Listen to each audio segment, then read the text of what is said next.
నమస్తే, welcome to 99 TV special డిబేట్కి స్వాగతం. భారతదేశం 114 రాఫెల్ యుద్ధ విమానాలు కొనుగోలు చేయబోతోంది. ఆల్రెడీ 18 అవి రాఫెల్స్ రెడీగా ఉన్నాయి డెలివరీకి. మిగిలినవి ఏంటంటే భారతదేశంలోనే ఫ్రాన్స్ ఒక ఫెసిలిటీ ఏర్పాటు చేసుకొని ఇక్కడే తయారు చేయబోతుంది. టెక్నాలజీ ట్రాన్స్ఫర్ కూడా జరిగే అవకాశాలు స్పష్టంగా ఉన్నాయి. అండ్ ఫిబ్రవరి 16 అంటే ఈ రేపటి నుంచి 4 రోజుల పాటు భారతదేశంలో జరిగే ఏ సమ్మిట్కి అంటే మనమే హోస్ట్ చేస్తున్నాం. ఫ్రాన్స్ అధ్యక్షుడు ఇమాన్యుయల్ మెక్రాన్ కూడా హాజరు కాబోతున్నారు. సో సుదీర్ఘమైన సమావేశాలు ఉంటాయి. ఎలా హౌ టు గో అబౌట్ అనే దానికి సంబంధించి బయట ప్రపంచానికి తెలిసే విషయాలు కొన్ని, తెలియని విషయాలు కొన్ని ఉంటాయి.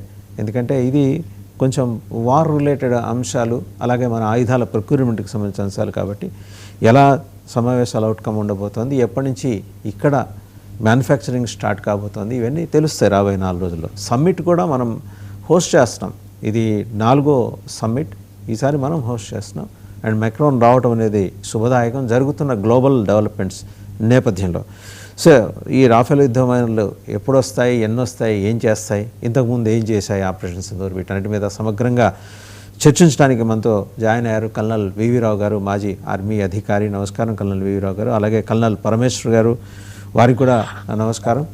సో ఒక గుడ్ బిగినింగ్ భారత రక్షణ రంగంలో చోటు చేసుకోబోతుంది. అంటే ఇంతకుముందు ఉన్నదే ఇప్పుడు ఏంటంటే మరింత వేగంగా ముందుకెళ్తున్న పరిస్థితి. 3.25 lakh crores స్పెండ్ చేయబోతున్నారు. కల్నల్ వివి రావు గారు చెప్పండి. సో ఇది ఏ దశలో ఎన్నెన్ని విమానాలు మనకి రాబోతున్నాయి? అది ఫుల్గా ప్రస్తుతానికి 20 state of the art shelf నుంచి తీసుకొస్తారని, అంటే ఆల్రెడీ రెడీగా ఉన్నాయి, అవి డెలివరీ ఇస్తామంటున్నారు. అయితే ప్రస్తుతానికి డిఎసి డిఫెన్స్ అకౌంట్స్ కమిటీలో పాస్ అయింది ఇది ప్రపోజల్. ఇంకా క్యాబినెట్ కమిటీలో పాస్ అవ్వాల్సి ఉంది. బహుశా మ్యాక్రాన్ గారు వచ్చే లోపల ఇది పాస్ అయ్యే అవకాశాలు ఉన్నాయి. తర్వాత అగ్రిమెంట్ సైన్ అయ్యే అవకాశాలు కూడా చాలా బలంగా ఉన్నాయి. అయితే ఆ అగ్రిమెంట్ సైన్ అవ్వగానే మనకి దాదాపు 20 అంటే ఒక స్క్వాడ్రన్ డెలివరీ అయ్యే అవకాశాలు చాలా ఉన్నాయి. ఇంకా మిగతా 5 స్క్వాడ్రన్స్, దాదాపు 5 స్క్వాడ్రన్స్ తర్వాత ఫేజెస్లో ఇండియాలో తయారవుతాయి అంటున్నారు. అది ఎంతవరకు సెటప్ చేస్తారు, ఎంత ఇండిజినియస్ కంటెంట్ ఉంటుంది, ఎంత ఫారిన్ కంటెంట్ వస్తుంది అన్నది చూడాల్సి ఉంది. ఎంతవరకు ట్రాన్స్ఫర్ చేస్తారు, కంప్లీట్ కోడ్స్ కూడా ట్రాన్స్ఫర్ చేస్తారు అన్నది చూడాలి. ఇదేంటంటే మనకి light advanced combat air craft అది డిలే అవుతుంది హిందుస్థాన్ ఏరోనాటిక్స్ లిమిటెడ్ నుంచి. మనకి కేవలం 28 స్క్వాడ్రన్స్ అవుట్ ఆఫ్ 43 ఉన్నాయి ఈ రోజుని.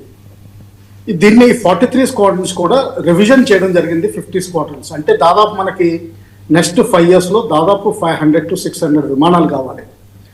ఈ 114 వచ్చిన తర్వాత కూడా దాదాపు 400 విమానాల డెఫిషియన్సీ ఉంటుంది 5 yearsలో బిల్డప్ చేయాల్సింది. దీని గురించి Su-57 కానీ ఇంకా మిగతా ఏవైనా సరే విమానాలు సెలెక్ట్ చేసే అవకాశం ఉంది. ఇందులో చాలా పోటీగా యూరోపియన్ యూనియన్ నుంచి మళ్ళా వేరే విమానాలు సాబ్ అన్న ఒక విమానం కంప్లీట్ టెక్నాలజీ ట్రాన్స్ఫర్ తోటి ఇస్తామని వాళ్ళు కూడా ప్రకటిస్తున్నారు. సో ఈ విధంగా కాంపిటీషన్ మనం పెడుతున్నాం. ఈ డీల్ బాగానే జరుగుతుంది. ఏ విధంగా ఎన్ని ఫేజెస్లో వస్తాయి, బహుశా ఫస్ట్ 20 వచ్చిన తర్వాత 5 విమానాల కింద లేకపోతే ఒక ఫ్లైట్ కింద అంటే 6 విమానాల కింద వచ్చే అవకాశం ఉంది.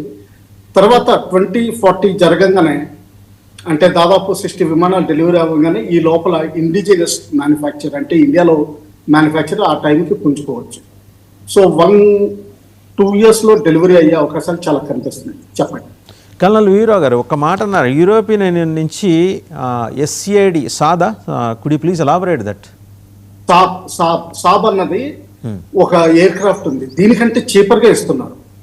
ఓకే, అది కూడా చాలా పురుగైన ఎయిర్ క్రాఫ్టే. కాకపోతే ఏంటంటే రఫేల్ కి కొంచెం ఎడ్జ్ ఎక్కువ ఉంది. అంతకుముందు కూడా కన్సిడర్ అవడం జరిగింది. అయితే మనకి ఎక్కువ విమానాలు కావాల్సి ఉంది కాబట్టి మన LAC డిలే అవడం వల్ల వాళ్ళు మొత్తం టెక్నాలజీ ట్రాన్స్ఫర్ తోటి అది కూడా ఆఫర్ ఇస్తున్నారు. అది ఫ్యూచర్లో ఏమాత్రం చూస్తారు, లేకపోతే Russian Su-57 port development and production చూస్తారా, ఏది అన్నది మనం అంచనా వేయాల్సి ఉంటుంది. చెప్పండి. రైట్, మనతో పాటు scientist, NASA scientist Chandu Sambasivarao గారు కూడా జాయిన్ అయ్యారు. వారి దగ్గరికి వెళ్ళే ముందు ఒకసారి కల్నల్ పరమేశ్వర్ గారు. సో మొత్తానికి ఏంటంటే 114 delivery as rightly said by colonel Veerarao garu. ఇంకా మనకి 400 విమానాలు కావాలి. సో ఈ ప్రొక్యూర్మెంట్ కోసం కేటాయింపులు అయితే చాలా భారీగానే జరుగుతున్నాయి. సహజంగానే ఇప్పుడు ఒక ఫేజ్ మీరు ఒక స్క్వాడ్రన్ అంటారు, ఆ స్క్వాడ్రన్ డెలివరీకి ఒక 20 సిద్ధంగా ఉన్నాయి.